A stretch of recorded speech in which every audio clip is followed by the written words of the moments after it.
Good morning, class. I'm going to go ahead and go to Moodle Mobile here.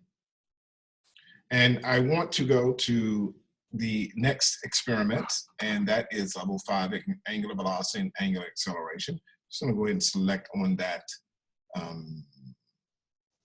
link.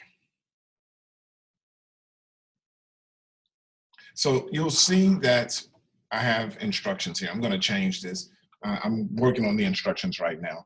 But you can follow these, they're going to be called.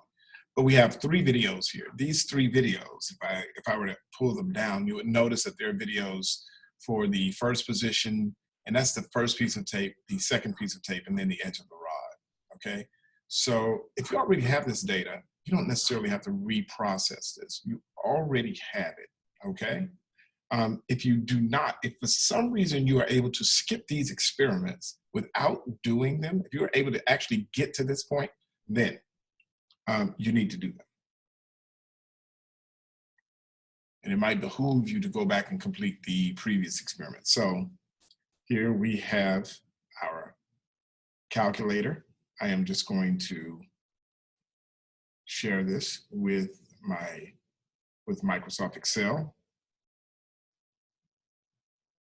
And then I'll discuss what we need to get.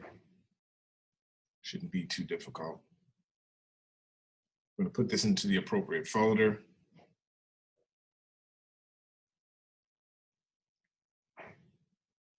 And it didn't open, so I'm just going to go back and I'll do that again.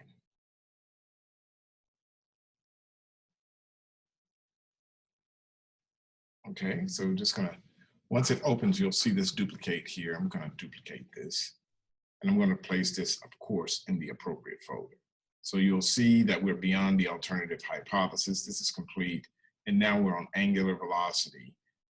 And I'll just say duplicate. But before that, let me just go ahead and change this name. Let's call this angular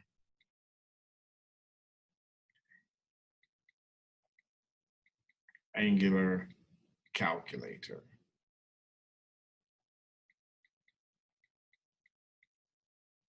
All right, so I'll just save that there. And once we do this, let me show you what we need. We need our data points between, well, we need our data points for 10 centimeters, 15 centimeters, and 20 centimeters. If I could just show you what that means real quick in video physics.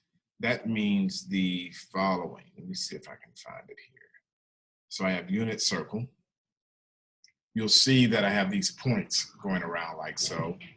This is actually at 10 centimeters, okay? And if I go back, you'll see that we have the second piece of tape. This is 15 centimeters, believe it or not, all right? And then I want to go back to experiments, and I just want to look at the edge of the rod. And this is about 20 centimeters. It's like 19.6, 19 point. So it's in that area between 19 and 21 centimeters. So average 20 centimeters, okay? So we just want to go ahead and get that data. And we could take it directly from these videos because we haven't deleted those experiments, or we can go back to Dropbox. And I'll go back to Dropbox, open that up. And we can go to those respective folders. We know where the data is located. First one is going to be in the unit circle folder. So if I go to the unit circle folder, you'll see that we have our data set here. You know it's just a data set because there are no calculations. So I want to copy that. And when I copy it, I am going to go back to angular velocity. You'll notice that we just have the calculator in there, okay? And I'm going to copy this particular data file to that folder. I'm going to do the same thing for the edge of the rod for extending trigonometry, because this is the 15 centimeter one. I'm calling it extending trigonometry. So let me go ahead and copy that. Let's go into 10.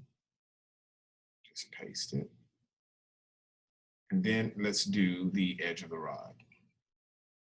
So let's just find this data set. You'll see that I have 2 CMBL files. I think I'm going to go with the CSV file here. Nope, I'm going to go with the XLL. I mean, XLSX. All right. So I'm just going to go ahead and you probably only have one. You probably only have one file. You might have two, but I am going to copy, and then I am just going to paste here. So let's go back to that folder, condition it a little bit so we can know exactly what we're doing. We know that the unit circle, let's rename this. This is actually going to be our 10 centimeter mark. So I'm just going to put in 10 centimeters. Okay. And then we have our extending trigonometry. We rename that. And we know that this is our 15 centimeter mark. So I'll just put in 15 centimeters. And then we have the edge here. And what I'm trying to do is to make the names less cumbersome. Okay.